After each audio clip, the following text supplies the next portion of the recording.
Welcome to fort PK viewers. आज हम जिस मौजू पर बात करेंगे वो है स्ट्रेटजिक और इकोनॉमिक सिग्निफिकेंस गवादा की।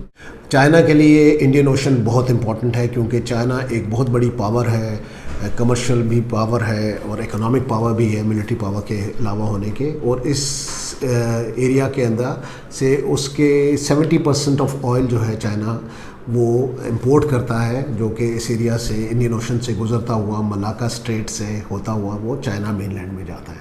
ये ऑयल जो इंपोर्ट चाइना कर रहा है, इसका जो इंक्रीज़ है ऑयल इंपोर्ट की 2040 तक ये 80% तक चली जाएगी। मलाक्का स्ट्रेट जो है वो एक चोक पॉइंट है, एक ऐसा नैरो पैसेज है जिससे कि तमाम कंटेनर बाउंड शिप्स को उससे गुज़र कर साउथ चाइना सी और साउथ चाइना सी से मेनलैंड चाइना में जाना पड़ता है।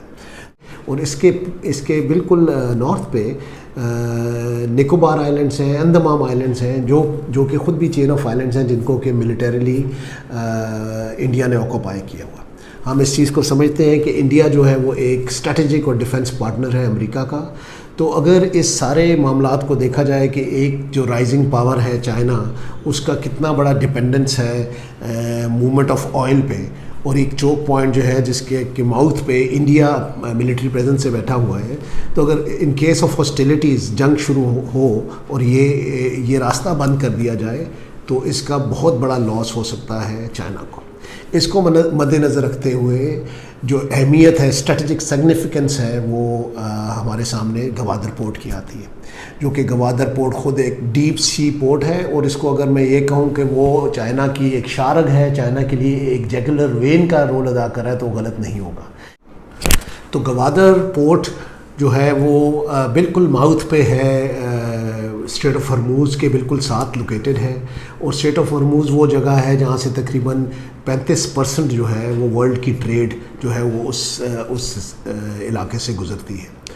व्यूअर्स, अगर हम गवादर पोर्ट की चाइना के लिए फाइनेंशियल सिग्निफिकेंस देखें तो आप इसका अंदाज़ा इस चीज़ से कर सकते हैं कि एक कंटेनर 40 फीट कंटेनर जो चाइना मेनलैंड से मूव होकर गवादर आएगा और उसकी डेस्टिनेशन अगर यूरोप होगी, तो यूरोप में उसको जो टाइम का जो कटौती होगी, जिससे कि कमी आएगी वहाँ पहुँचने में, वो 21 दिन की होगी। और उसमें जो उसको फ़ायदा होगा वो उस कंटेनर पे पर कंटेनर $1350 का होगा।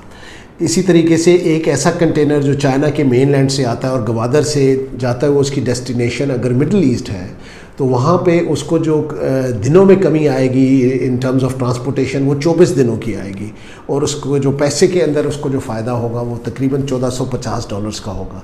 इस सारी फ़ायदे को, फाइनेंशियल फ़ायदे को अगर हम एक्यूमुलेट कर लें, इकट्ठा कर लें और पर ईयर पर एनम पे ले जाएं, तो चाइना को ओवरऑल $70 बिलियन पर एनम का फ़ायदा होगा। इस सारे डेटा से आपको इसकी गवादर की फाइनेंशियल सिग्निफिकेंस और अहमियत का पता चलता है, जो चाइना के लिए है और बहुत रिवॉर्डिंग है। गवादर की व्यूअर्स मिलिट्री सिग्निफिकेंस को भी अगर आप देखना चाहें तो वो मेरे ख्याल में एक स्टेटमेंट है जो कि मिलिट्री चीफ जो है अमेरिका के, उनकी तरफ से आई कि गवादर जो है वो जो अमेरिका की मिलिट्री डोमिनेंस है उसको डायरेक्टली थ्रेटन कर रहा है। ये एक स्टेटमेंट बहुत इंपॉर्टेंट स्टेटमेंट है और इससे आपको उसकी स्ट्रेटजिक सिग्निफिकेंस का पता चलता है।